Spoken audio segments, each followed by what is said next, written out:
So ikaw ho ba nagplano ng lahat ng ito? Hindi naman, hindi naman. It was a group effort. To the less legally inclined, it was a pure and simple kidnapping. So we maintain that the former president, Rodrigo Roa Duterte, should be brought back to the Philippines. Sabi mismo ng Rome Statute, ang mag-govern sa actual arrest ay national law ng Pilipinas. At of course, kasama doon yung constitution natin, subject ng warrant of arrest. So it's not necessarily a question of jurisdiction, it's just a question of the Philippines exercising its discretion to cooperate with the international court. Posibleng merong legal issues dyan kasi yung Rome Statute mismo nagsasabi na from the time of arrest, kailangan dalhin promptly ang naaresto na person sa isang competent judicial authority. So in most cases, ang ibig sabihin niyan, dalhin sa korte. I'm a bit disappointed at the practices of the ICC that has delayed the visit of a family member to an accused. We look up to the ICC as a model for international justice, and the fact that it has taken 2 days for a family member to see the accused, I think does not speak well of the practices. Dagdagan Balita News Update.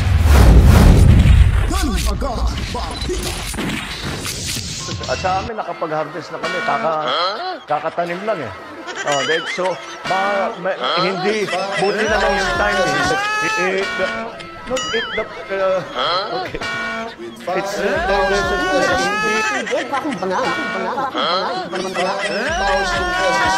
Meldonaryo, sama-sama tayo. Babago mo. Maging Meldonaryo.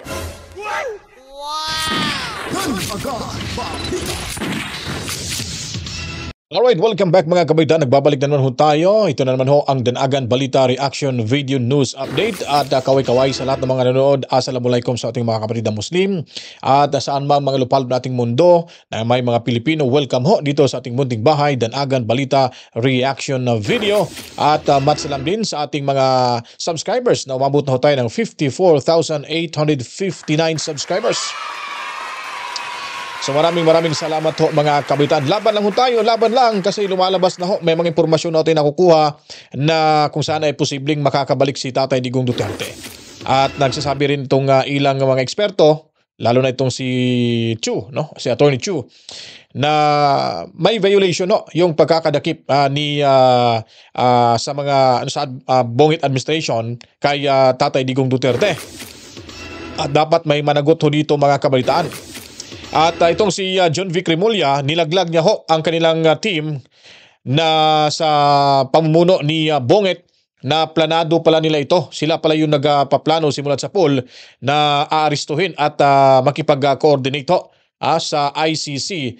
At itong si Chu, inamin din naman na si Bonget talaga, yung gobyerno ni Bonget ay direktang nakipag-ugnayan ho. Or may kumbaga direktang nakipag-ugnayan sa ICC, kaya ho inailabas itong warrant of arrest sa pamamagitan ng Interpol at ito'y sinerve nga noong Marso 11 mga kabalitaan. At ang ICC naman ay nakatikim ho ng malulutong na salita kay Attorney Harry Roque mga kabalitaan. Panoorin niyo po maya-maya. At itong si Sara Duterte, napakasaya. Maganda yung ngiti niya paglabas niya mula kulungan or detention cell na bumisita siya sa kanyang itay, natatay na rin ang lahat mga kabalitaan. At masaya ho siya at mayroon ho siyang mga sasabihin ho dito. Kaya tapusin niyo po ang video ito na inyong mapapanood. Huwag niyo pong i-skip yung ads at damihan niyo po ng maraming komento, buhusan niyo po ng maraming likes at i-share. Then sa hindi pa nakapag-subscribe, subscribe na, pindutin ang notification bell mga kabalitaan. So, hindi na tayo magtatagal. Diretso na tayo dito sa ating mga paksa. At dito nga po, ating sa sinasabi natin kanina na nilaglag ho ni John Vic Remulla. At siya mismo, isa rin siya sa nagpaplano na huhulihin, aaristuhin, i-abduct itong si Tatay Digong Duterte, mga kabalitaan. Plan from the very beginning. What was and who was really on top of this? Kayo ho ba? Because during the press conference of the President, it was you and the President. Yes. So ikaw ho ba nagplano ng lahat ng ito? Hindi naman, hindi naman. It was a group effort. Di ba? Group effort daw mga kabalitaan. So inamin na ho na talagang planado ho nila. Ayon pa nila una na ayaw nila makipag-coordinate sa makipag-cooperate sa ICC dahil wala na ho tayo sa jurisdiction ng ICC. Ngayon po inamin na nila na pinaplano talaga ho nila ito. kasi may maitim na binabalak. Kasi nga tinik sa lalamunan ang mga Duterte, takot sila na makabalik sa pwesto sa Malacanang ang mga Duterte, lalo na si VP Sara Duterte, mga kabaitaan. So nakikita ho natin yung katrayduran ho at hindi ho nila ginagalang kung ano ho yung naiambag ni Tatay Digong Duterte sa panahon na ito ay tumakbo, sa panahon ito ay naging presidente ng ating bansa. Di po ho ba? So traidor ho itong si Remulla, at itong si Anyo, at itong si Bersamin yata, no? Kasama din, at si Teodoro, Gibo Teodoro yata, mga kabaitan, kasama rin dito. Continue tayo. Secretary Teodoro was there, Secretary Anyo was there too, and the President and I. So wala pala si Bersamin. Ako lang ang natira last man standing doon sa Malacanang. So siya lang pala, siya yung natira last man standing sa Malacanang. So tandaan nyo po, John Vic Remulla, si Bungit, si Anyo, tao yata itong dati ni Digong, di ba? At itong si Teodoro Gibo ay talagang traidor, mga animal ho ito sa ating bayan, mga kabalitaan. So tandaan nyo po yung pangalan, sila po nagplano na idakip. Hindi ho talaga sinasabi natin na kumbaga gusto ng ICC na huhulihin. Sila talaga mismo ang nakiusap po, na nakipag-coordinate para ho dakip at na matapon ho dyan sa The Hague, Netherlands si Tatay Digong Duterte, mga kabalitaan. Kasi Secretary Teodoro was working out of his office sa Camp Aguinaldo. Secretary Anyo, of course, his specialty is intelligence, so he was gathering all the information in his source, in his location. So ginamit ho talaga nila yung kanilang kapangyarihan sa hindi magandang pamamaraan. Pero sa pagkakaala ko, si Anyo ay parang ano din to, isa sa miyembro ng isa sa cabinet members ni Tatay Digong Duterte. Correct me if I'm wrong, pero tingnan niyo pong ginagawa. Nabubusalan din ito, mga kabalitaan, si Anyo. Napaka kapal ng mukha nitong hinampak na to, mga kabalitaan. At itong si Gibo Teodoro, tandaan niyo po, may plano ho ito na tatakbo bilang presidente sa susunod, kasi nung kailan ba yun? Last year, parang umiikot-ikot dyan siya sa mga bawat probinsya, no? Parang last year yata yun. Tandaan niyo po, sigurado mga ganitong klaseng tao, hindi na to dapat na pagkakatiwalaan. Wala ho tayong mapapala sa mga taong ganito, mga politikong ganito ho, pag sila'y nakaupo sa pwesto, dahil hindi ho inuuna yung taong bayan, inuuna ho nila yung bulsa, yung sarili nila na makapwesto, pagkatapos ay gagawa ng hindi maganda, inuuto at binubudol ho nila tayo, mga kabalitaan. Yun, alam na ho natin At anyway, na-live na natin to kanina sa hindi pa po nakakapanood. So, panonoorin ho natin yung mga ganap ho dito, mga kabalitaan. Pero hindi yata buo, pero subukan natin makuha buo. Kaya meron pa kasi tayong nakahilera ho na ibang video information nating ilalatag ho dito sa ating munting bahay, mga kabalitaan. Ito po si Attorney Salvador Mijaldía. Best friend ni Tatay Dig, siya yung tumatayong legal counsel ho dyan. Although nandyan si Attorney Harry Roque, parang siya yata yung parang siya lang yata yung pinahintulutan na sasalang ho din dyan. At iwan ko kung ano maging hakbang ni Attorney Harry Roque, mga kabitan. Mamaya ho, si Attorney Roque, maririnig nyo rin po kung paano niya pinagsasampal itong ICC, mga kabitan. I am Salvador C. Mijaldía, counsel for Rodrigo Roa Duterte. 2 days ago, the whole world has witnessed the degrading fashion in which a former president of a sovereign country was bundled into a private aircraft and summarily transported to The Hague.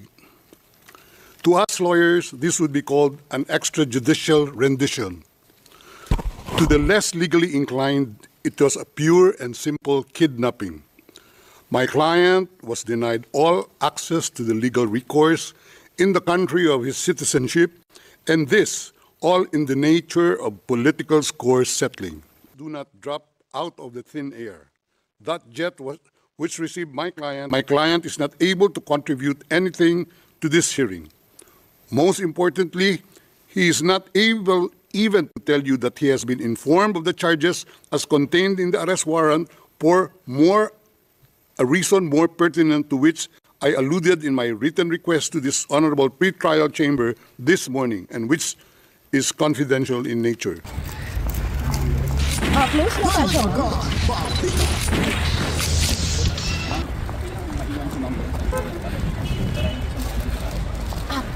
Paalam ka kayo sa loob. Ito po yung may ito po yung merong permit. Sa loob po kayong barricade po. Inagay sa Mandisa. Siguro yung mga Pinoy dyan, baka taga dyan na siguro, kaya sila yung bumaback up dito kay VP Sara Duterte. po. Ang nagaganda, oh, tingnan niyo po. Ganito bang klaseng Vice Presidente ng Pilipinas na dinudumog ng mga kababayan ho natin? Samantalang sa Pilipinas ay lalo na diyan sa mayabang kapulungan at tinatraidor ho nila mga kapitan. Kasi sila. Tingnan niyo po. Lahat bubuto yan. Talk to lawyers, they call it extraordinary rendition, but for a family member like me, that's kidnapping. Yep. That's forcibly taking my father to another country and illegally arresting him. So that's clearly kidnapping. Yes.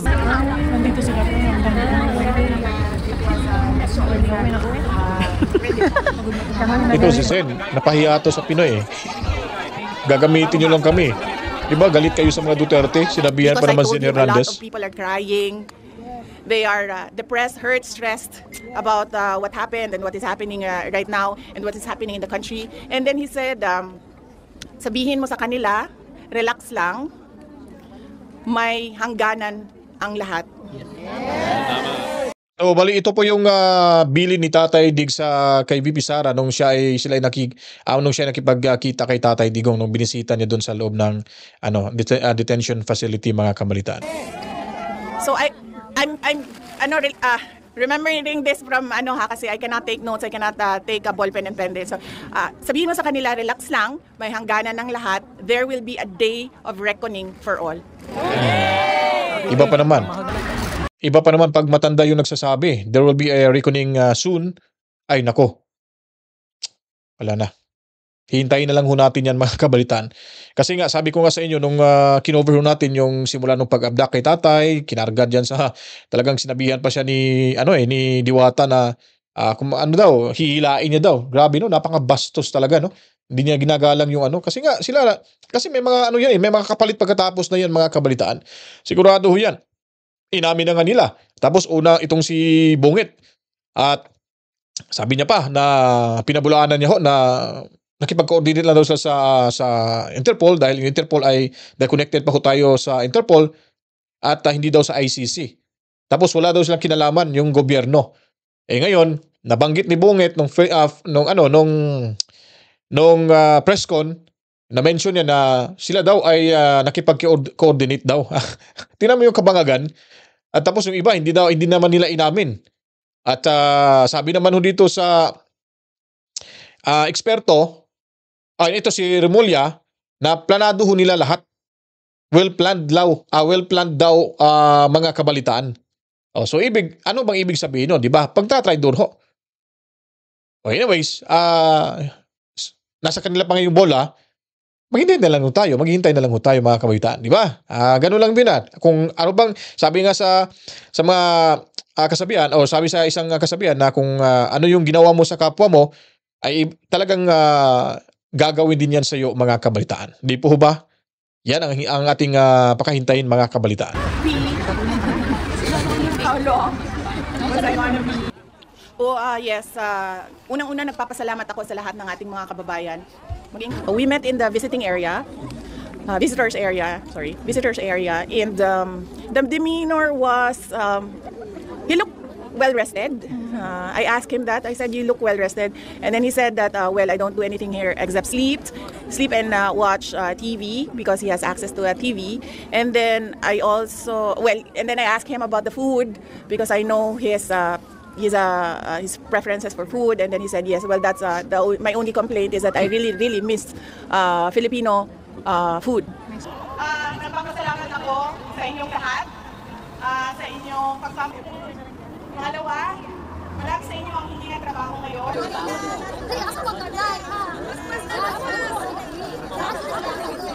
Imagine for us, the victims of the war on drugs, this is the first step to attaining justice under our international criminal justice system. Okay, he's there, guys. Balik natin to, mga kabaitan, yung abogado, sino ba yan? Victims of the war on drugs. Gilbert Andres, lawyer representing victims of Rodrigo Duterte's war on drugs. Okay, sa kabila to, mga kabalitan. This is the first step to attaining justice under our international criminal justice system. Okay, he's there, guys. We hope that it will develop smoothly and it will develop efficiently because remember, there's only one crime that is charged here, crimes against humanity for murder under Article 7 of the Rome Statute. So nagsasalita sa dyan, pero yung nasa likuran niya, puro supporter ho ni Tatay Digong Duterte, mga kabalitaan. Ang kapal ng mukha, no? Umarap pa sa camera, tapos nandyan yung mga mga supporter si Tatay Digong. So we actually expect that this will be done in a very efficient manner. Oh, di ba, oh? Bit-bit pa ni nanay. Naku naman. We're quite relieved because in fact it's a practice in international criminal justice that there will be no postponement because this is just an initial appearance. So there are really no substantive matters. The substantive matters will be dealt with on September 23 during the confirmation of charges. So we're quite relieved that that was actually denied by the pretrial chamber. Tinya sa likod, justice for Tatay Digong. I am not a Filipino for nothing. Free Duterte. Tama ba yun? Free ba yun? O may P? Ano ba yung P? President Duterte. Saan eh? Father, go. Ano ba yun? Pero siya nagsasalita parang ano to.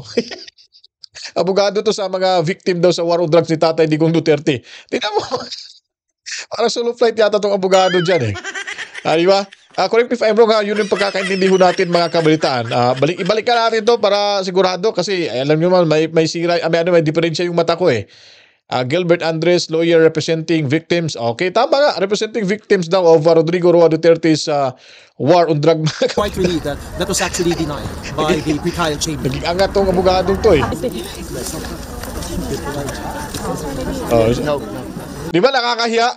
Nagsasalita siya against kay Tatay Digong Duterte in favor sa kanyang kinakampihang mga biktima di umano. Ito nasa likod, we stand the PRRD.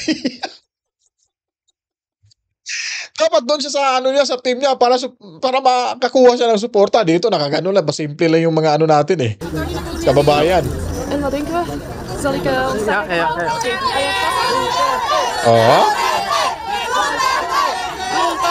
We assert that those allegations will, of course, remain allegations until it is proven, right? Right. So we maintain that the former president, Rodrigo Roa Duterte, should be brought back to the Philippines. Galing. Pakpakan natin. Galing ho nila dyan. Salamat. Pati yung may puti pa dyan, If you're going to ask a lot of Filipino people, you will receive a response that they are for the war on drugs. And one might ask a question, why? Why is that? Perhaps it is needed in our society because you cannot compare apples to oranges. And the prevailing problems of the society in the Philippines during the Duterte administration is that the war on the drug problem has already permeated our society, which has resulted to destroying families, a lot of killings. We the Filipino people wants to be safe. We want to be able to walk on our streets day and night safely and confidently. So maganda yung pagkakasabi nito mga kabaitan, no? Ikaw ba, isipin natin yung mga palabas nila mga figures mga kabitan, yung data ho nila, sabi daw meron daw 30,000 na namatay. Okay, pagpalagay na natin kahit 50,000 yung mga namatay ho dyan mga kabalitan. Hindi nyo ba i-count yung mga biniktima ho nila? Kailan ba nagsisimula yung war on drugs sa ating bansa? Di ba nung nakaupo pa si Tatay Digong Duterte? Kailan ba nagsimula yung kalakaran sa illegal na droga sa ating bansa? Di ba matagal na? O kung bibilangin mo simula pa sa pinakauna nagsimula ho, ang dami na hong krimen na nangyayari. Minsan nga unsolved pa nga eh. Hindi na natin nalalaman yung kawawa yung pamilya ng biniktima ng mga adik, mga kabalitaan. Ngayon pa lang, kasi simula pa lang ni Tatay Diggs, tapos sinasabi na ho nila na pinapatay daw, ginugurgur daw through war on drugs. Hindi nyo ba alam na lahat, yung mga iilan dyan ay hindi ho sa police operation na namamatay. Yung iba, ginagamitan ng riding in tandem kasi una, binibira ho sila sa kanilang mga supplier kasi hindi na naka-remit. Naalala nyo ba, marami na hong mga, kumbaga, nagsilayasan na yung iba. Paano pa makaremit? Yung taong yun na nagdidisposo sa isang lugar na naghihintay yung kanyang amo, siyempre, magagalit yung amo, luging-lugi ho siya. Siyempre, mag-hire para birahan yung mama ho yun. Tapos kinakount nila yun na part di umano sa extrajudicial killings. Wala naman talagang extrajudicial killings mga kabalitang nangyayari. Maniniwala ako, sabihin na ho natin na may collateral damage ho. Totoo po yan. Kailangan ho talagang may talaga. Kumbaga, may makompromiso ho talaga. na ibang buhay mga kabitan para ho masimulan ho ang hinahanap nating kapayapaan at pagbabago. Hindi ho basta-basta yung gyera na ho yun. Madadamay ho. Kaya nga, nung time na yun, para nasa ground zero na ho tayo. Yung iba nga, nasa gitna ng kalsada, nasa tabi pa rin, tapos may mga transaksyones. Binabalaan na nga tayo ni Tatay Digong na pag siya'y nakaupo, ay talagang maliligo ho tayo sa sariling pulang tubig mga kabalitaan. Isang babala na ho yun. Pero hindi ho sila natinag. Hindi ho sila natakot at talagang pinagpatuloy ho nila. Kaya yung mga ibang namamatay ay hindi ho yun police operation, hindi yun sa war on drugs. May kakilala nga ako close ko pa nga, official pa nga sa, sabihin na natin, sa gobyerno, na tinudas nga. Binaril nga lang dahil. Tapos may lumabas yung allegation na meron daw activity daw, biglang yumaman dahil nga pala ay may transaksyon na hindi daw nakapag-remit, kaya pinagbabaril. Ganun ho yung mga sitwasyon. Yung mga nasa taas, hindi ho nila napapansin. Tayong mga nasa baba, sa laylayan ho, makikita ho natin, lalo na ako, nakatira ako sa isang squatter area, makikita ko talaga yung kalakaran sa illegal na droga. At yun ay hindi ho, kumbaga rampant ho, makikita, visible ho talaga, kasi nga rampant na nga So wala nang pakialam sa mundong ibabaw, sino-sino yung makakakita. Dumating si Tatay Diggs, diretso ho. So, yung mentalidad nila ho ba, no? Iniisip ho nila, ganun-ganun kasama yung Tatay Digong. Ang dami ho natulungan ni Tatay Digong Duterte, mga kabalitaan. Ang dami-dami ho, na nabago yung buhay ng mga adiktos, benediktos, mga kabalitaan. So, malas lang yung iba kasi nadali ho. Di na ho yan kasalanan ni Tatay Diggs. At sino bang matinong tao na papayagan mo magninegosyo sa harap ng sa kapitbahay mo, sa harap ng iyong pintuan na nagdidilho ng tawas? Di ba magagalit po kayo? Ganun ho, pinasukan nila ho yan, hindi dapat tanggapin nila kung ano yung magiging recourse. Ganun din sinabi ni Tatay Diggs, sa harap akong mananagot sa lahat. Yun ang ginawa ni Tatay Digong, pero hindi ho siya sumurrender Inabdak ho siya, mga kabitaan. Now, mapapanood natin dito kung anong sinasabi sa isang law expert, mga kabitaan, na malamang ho may violation ito. At dinidiscuss ho niya dito yung papaano ho in-apply yung search warrant at sinabi din niya dito na mismo yung gobyerno ay nakipag-coordinate sa ICC, mga kabalitaan. Pa rin natin ngayon si Professor Michael Tew Jr. Siya ang isa sa mga professor dyan sa UP College of Law. Professor, thanks for staying with us. Yung mga sinasabi po ni dating Secretary Bebot Bello na tila katang-isip lamang itong warrant of arrest dahil hindi naman niya ito nakita. May basihan ba ang kanyang mga sinasabi? Mangyayari ba lahat ng itong nakita natin kung walang warrant of arrest? Go ahead, Professor. Yes, hindi mangyayari itong arrest na ito, or at least isang malaking paglabag kung nangyari kung walang warrant of arrest. So I don't think that the Philippine government will arrest someone without a warrant of arrest. I do think that the warrant should have been shown to the person arrested. Not necessarily Secretary Bello, we don't even know if he's the actual counsel of the former president, but it should have been shown to the person arrested. Pero, kung hindi man ito abogado ang dating Pangulo, hindi ba? So he would know if the arrest being conducted, kung yung pag-aresto sa kanya ay illegal. Pwede siyang nanlaban, pwede niyang pinigilan to kasi abogado siya, alam niya ang batas. Pero dahil sumama siya, pwede ba nating sabihin na ito'y nangangahulugan na meron ngang hawak na katibayan na warrant of arrest itong mga arresting officers, kaya sumama ang dating Pangulo? Yes, so yung pagsama niya ay posibleng indikasyon na meron talagang basihan o may warrant of arrest. But hindi din noon pinipreclude yung question that the arrest may have been illegal under the Constitution. So ang dapat nating tandaan, very tricky kasi itong sitwasyon na ito kasi dalawang planes ng batas yung nag-a-apply. Yung Rome Statute kung saan nanggagaling yung warrant of arrest sa International Criminal Court. Pero sabi mismo ng Rome Statute, ang mag-govern sa actual arrest ay national law ng Pilipinas. At of course, kasama doon yung Constitution natin. And our Constitution does guarantee that the person be read their rights, that the person be informed of the charges, which would presumably be in the warrant of arrest, and also be entitled to counsel of choice. So yun po ang hindi ho nagawa ng pagdakip kay Tatay Digong, pag-abdak ko sa kanya. Diniretso siya sa Villamor Air Base hanggang naipasakay na ho sa aeroplano at nagkakagulo pa nga doon So yun po yung isa sa violation. So malamang ho may violation na to sa puntong iyon, mga kabalitaan. Professor, matanong lang din kita kasi naglabas ng statement o panibagong statement si dating Chief Presidential Legal Counsel at tagapagsalita din po niya si Attorney Salvador Panelo. Ang sabi niya po ay illegal yung arrest dahil yung ICC arrest warrant comes from a spurious source which has no jurisdiction over the Philippines. Ayun nga po yung lagi binabalikan ng marami, yung 2019 na unilateral na paglabas po natin sa ICC base po sa dating utos ni dating Pangulong Rodrigo Duterte. Paano po yung nag-a-apply ngayon dito at may punto po ba ito sinasabing illegal yung arrest dahil wala pong jurisdiction dito sa Pilipinas ang ICC? That's right. So dalawa yung punto na kailangan nating isipin dito. Unang-una is yung appeals chamber ng ICC nagsabi na pwedeng magpatuloy yung investigasyon. Although hindi niya definitively ni-resolve yung question on jurisdiction, ni-resolve yun ng pre-trial chamber. So dahil yun na yung katapusan ng usapan na yan, ay presumably merong jurisdiction. So isang tanong yan. Ang pangalawang tanong ay even regardless of the answer to that question ay merong kapangyarihan or merong mekanismo ang ICC na mag-request ng cooperation doon sa bansa kung saan matatagpuan yung taong aarestuhin. So posible na itong request for cooperation lang ang inagrihan ng Pilipinas. Nag-cooperate siya na ipaaresto itong subject ng warrant of arrest. So it's not necessarily a question of jurisdiction. It's just a question of the Philippines exercising its discretion to cooperate with the international court. Okay. Cooperate with the International Court or cooperate with the Interpol? Well, cooperate with the Interpol, but if you really go down to the bottom of it, the basis for the Interpol's notice is still the International Court's, Criminal Court's warrant of arrest. And the request actually comes from the International Criminal Court. The Interpol would not issue a request for cooperation. It will only notify. But the request comes from the International Criminal Court.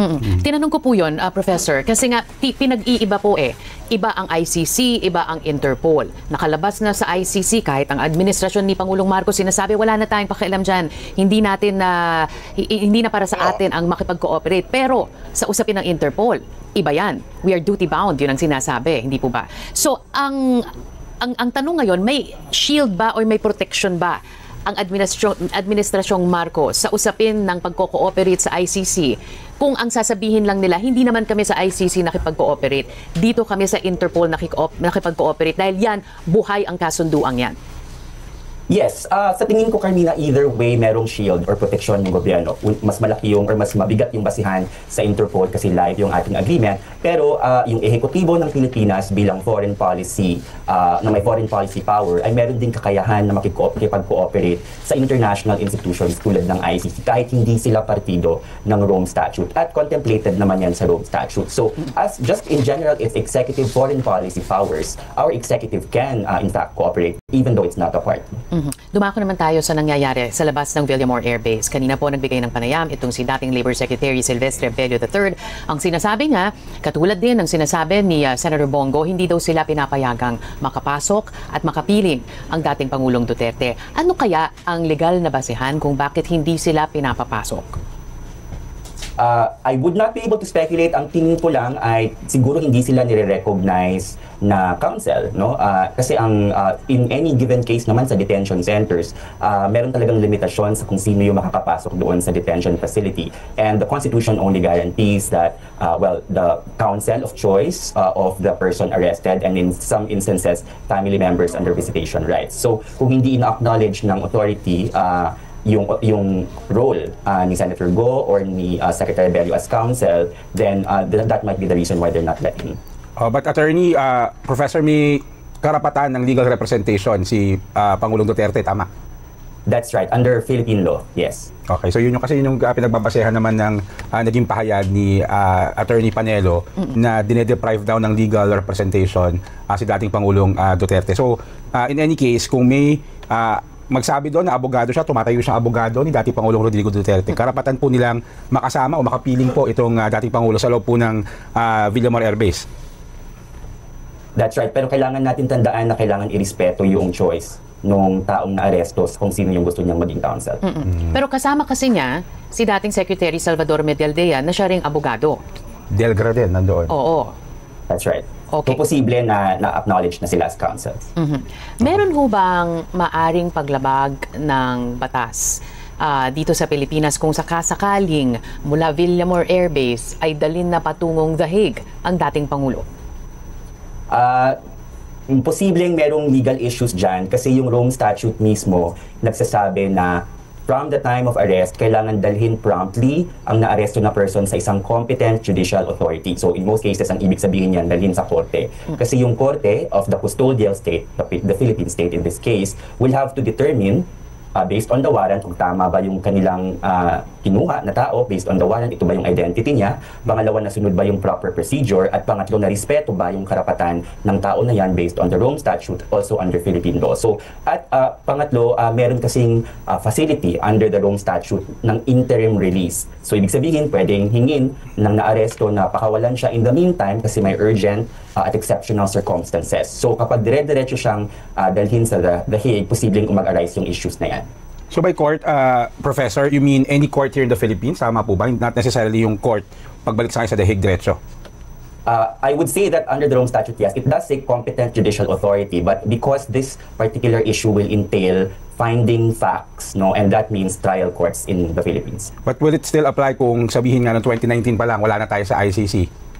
That's a very good question. Kailangan pagdesisyonan ng Philippine government kung ano yung posisyon niya dyan. Kasi maraming provision under the Rome Statute applies only to state parties. So if its position is only cooperating out of comity or out of goodwill, then it has to decide whether it will wade into the jurisdiction discussion again or not. So on the side, last question from my end na lang po, no, Professor. Sa side po ng Philippine government, yung kasalukuyang administrasyon, ano po yung dapat nilang gawin para maging mas malinaw po itong lahat? Kailangan nilang tingnan ulit yung Rome Statute. Una-una, kailangan nilang, they have to make up their minds about the reason for doing this. Is this simply courtesy or cooperation under the Rome Statute, or are they waiving the question of jurisdiction? Kasi on the question of jurisdiction, maraming mag-flow na issues. Ibig sabihin, pwede nang i-accord yung mga rights, provisions under the Rome Statute, particularly yung access to courts under some of its articles. Pero kung kayo po ang tatanungin, Professor, may duda pa ba kayo na ito na nga ang simula ng proseso ng pagdinig ng kaso laban sa dating Pangulo sa ilalim po ng ICC? Meron akong siyempre tanong kasi itong Rome Statute, sabi niya, pwedeng ulitin i-challenge ng person na naaresto yung jurisdiction at admissibility ng kaso. Kung matatandaan natin, yung unang challenge sa jurisdiction ay ginawa ng Estado ng Pilipinas. Ngayon, pwede siyang ulitin ng taong naaresto at pwede ulit magdesisyon yung pre-trial chamber o yung ICC on the question of jurisdiction. If we're going by the pre-trial chamber's determination, there is hope na same pa rin yung kanyang desisyon, so magkakaroon ng trial. But that's always an open question. Hindi lang po ang dating Pangulong Duterte ang tinitingnan ng ICC. Dahil po nagkaroon na ng mga pangyayari ngayong araw, kayo ho ba ay umaasa or is it part of the realm of possibilities na sunod-sunod na po yung iba pang mga personalidad na kung ano ang nangyari na kaninang umaga ay siya ring mangyayari sa kanila? Yes, it is within the realm of possibility. Although, kung titingnan natin yung history ng International Criminal Court, ang talagang inuuna niya yung most responsible. Kasi nga, hindi infinite yung resources niya, no? At meron tayong question of multiple trials, meaning multiple thousands of witnesses trying different persons. So, what its policy has always been is to prioritize most responsible, culpable persons, and then the rest will follow. But to answer the question, yes, it's within the realm of possibility. Okay, siguro pang huling tanong na lang po, Professor, and we really appreciate you coming to the show. Mahaba po ang naging usapan natin, pero sa takbo po ng mga pangyayari simula kaninang umaga, ano sa tingin nyo o ano ba ang dapat asahan na susunod na mangyayari mula dito?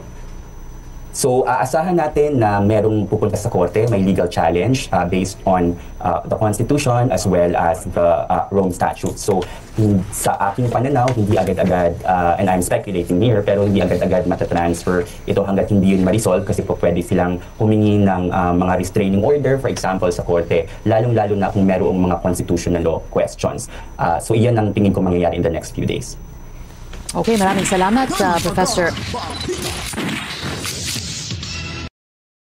Yun po mga kabataan. So may pag-asa ho tayo na maibalik ho na si Tatay Digong Duterte sa panahon ho na magkaroon ho ng pagdinig dyan sa Korte Suprema, yung mga petisyon na isinampa ng magkapatid na Duterte, si Kitty, si Baste, at si parang kasama na rin si Inday Sara Duterte, ewan ko lang si Congressman Pulong. So hintay-hintay na lang ho tayo mga kabataan kasi nakikita ko na yung sinag ng araw No? At positive lang ho tayo kasi hindi ho makikita natin yung puwersa ng ni Tatay Digong Duterte, yung kanyang legal counsel niya, yung sa team ho nila, ay nakikita natin na to do effort to talaga, no? To do effort to talaga, at malalagpasan ho natin to, mga kabalitaan, dahil may mga lapses. Lalo na ho sinasabi nitong may violation ho. Yung sa sinasabi ni Attorney Tio, na kailangan dalhin sa proper court muna bago ho isurrender itong si Tatay Digong Duterte, dahil meron pa hong sinasabing verifikasyon kung itong tao ba ay tama, at yung pagkakalabas ho ng warrant of arrest, titignan kung anong mga kontekstong meron ho doon, mga kabaitan, and then magkakaroon na yung tamang proseso. So hindi nangyari, ay nasa kustodiya ho siya, dinitain ho siya diyan sa Villamor Air Base, mga kabalitaan, ni Diwata, mga kabalitaan. Ay po ba? So at least meron na ho tayong although itong balitang ito ay medyo nakarang araw pa to, pero at least sinishare ho natin dito sa inyo, lalo na sa ating mga subscribers, para ho magkaka-idea, dahil hindi naman lahat ng mga bali-balita na mapapanood, dahil lalo na ho itong mga ABS, itong ANC, sila magkapatid lang ho yan, at iba pang mga media, mainstream media, hindi ho pinapanood ng karamihan, dahil nga ay talaga makikita ho natin yung kanilang bias news, mga kabalitaan, hindi po ba? So ito, ina-adapt lang natin to para at least kayo din makapag-isip kung tama ba yung teorya natin, yung espekulasyon natin, at kayo din magkakaroon din ng espekulasyon, mga kabalitaan. Anyway, lipat tayo dito kay Attorney Harry Roque. Dito ho po ay talagang todo banat itong si Attorney Roque sa ICC, dahil nga po ay nakitaan niya ng medyo kahinaan ng ICC, mga kabalitaan. Panoorin natin dito. The Vice President, Sara Duterte, is going to meet for the first time her father. She has not had the occasion, and neither have I had the occasion, to meet with the President. Only Executive Secretary Medaldea, who accompanied him on the plane here, has had the opportunity to meet him this morning for less than an hour. I'm a bit disappointed at the practices of the ICC that has delayed the visit of a family member to an accused. We look up to the ICC as a model for international justice, and the fact that it has taken 2 days for a family member to see the accused, I think, does not speak well of the practices of the court. We condemn it. Secondly, we are very much disappointed that the court did not address the issue of kidnapping as a means to divest the court of jurisdiction. We think that the ICC should again set an example in promoting international justice, and when kidnapping is allowed as a means of acquiring jurisdiction over the jurisdiction of the accused, we think this too is a travesty of justice. You cannot correct a wrong by committing another wrong. I think it is high time that the court clarify its position on this matter. It is unacceptable that we accept or accept jurisdiction acquired through kidnapping, especially when the kidnapping took place in the context of the Philippines, where the court is now being used as a tool of oppression by the Marcos government. But I reiterate, this is unheard of, even in a country like the Philippines, where family members, a daughter no less, was not allowed access to her father. This is a very sad day for international justice. Very sad day indeed. So ayun po, mga kabaitaan, nakakalungkot dahil nga po, matakin niyo po, mga ilang araw pinaghahanap po nila si Tatay Digong Duterte. Hindi nila mahagilap. Tapos sinabi daw dinala sa hospital. Wala naman dun sa hospital. So pinuntahan, nandun lang pala sa detention cell, mga kabalitaan. At para doon yata ginamot yung attention medical ni Tatay Digong Duterte, ay parang doon ginawa. So yun po, at itong si, tandaan nyo po itong si John Vic Remulla, si Anyo, Teodoro Gibo, at itong si Bongit, sila po yung apat, quadruple ho ito, mga kabalitaan, ang gumagawa ng paraan para ho ma-i-apply yung warrant of arrest mula sa ICC, at nakipag-coordinate talaga direkta sa ICC, at ginamit lamang hugas kamay sila dahil Interpol yung nagdala umano ng warrant of arrest, kaya pinahintulutan ho nila ito, mga kabalitaan. Kaya kung nagustuhan niyo po itong ating video presentation ngayon, maraming salamat po sa inyong panonood, at of course, lagi ho tayong nagpapasalamat sa ating mga subscribers, lalo na sa ating 54,859. Parang hindi umangat. At kung mapanood niyo po yung video, huwag niyo po kalimutan na subscribe ho kayo tulungan niyo pong makaabot tayo ng 100,000 subscribers bago tayo bago matapos ang taong 2025. At gayon din, yung ating mga silent viewers, binabati rin natin, moderators at Team Replay, at Mami Rose and Daddy Birding, and of course Toby's family dyan sa Cebu City. Maraming salamat. At saludo rin tayo sa ating mga bagong bayani na ating bansa, yung overseas Filipino workers. At assalamualaikum sa ating mga kapatid na Muslim. Happy Ramadan sa inyong lahat, mga kabalitaan. Yun po. At sana i-share nyo yung video ang inyong mapapanood para malaman ng karamihan kung ano na mga kaganapan sa ating lipunan at sa labas ng bansa, lalo na ngayon dyan sa Netherlands, mga kabitan. Alam niyo po ba, ang Netherlands ay parang tourist destination na ngayon, mga kabitan. Talagang iba talaga si Tatay Digong, no? Parang nadadagdagan yung income nila sa turismo, mga kabitan. Alam niyo po kung bakit? Dahil marami pong mga mayayaman ngayon na gustong bisitahin si Tatay Digong Duterte, yung makaka-afford na pumunta ho ng Netherlands, lalo na pag may mga pamilya doon, pupuntahan para ipakita yung suporta. So marami na ho, parang umangat yata yung tumaas yata yung turismo diyan, mga kabalitaan. So dapat magpasalamat yung Netherlands kay Tatay Digong Duterte dahil parang naging usapin na sa buong mundo ang Netherlands, mga kabalitaan, dahil sa ICC at kay Tatay Digong Duterte, mga kabalitaan. Parang may gusto pa yata akong sabihin na nakalimutan ko lang, hindi ko na isulat, wala akong pointers, mga kabalitaan. Anyway, ano pa ba? Wala na siguro. Magpapaalam na lang siguro muna ako sa inyo, mga kabalitaan, at kita-kits na lang tayo sa susunod ng oras sa ating panibagong vlog, panibagong upload ho, mga kabalitaan, video content, at lalo na ho sa ating mga sa darating pa mga karagdagang impormasyon. Talagang ilalahad natin dito. Komprehensibo tayo rito, very informative tayo rito, nasa kumbaga objective tayo dito, tumutuhid tayo sa mga binabalugtot ng mga impormasyon laban ho sa ating kinakampihan Tatay Digong Duterte. Huwag kalimutan, botohan nyo. Diretso tayo sa Senado sa May 12 ang 10 senatorial candidates ng PDP laban. Kasama no yan si Dr. Richard Mata, mga kabalitaan. Maraming salamat. To God be the glory. Mama, chip chip. Peace out.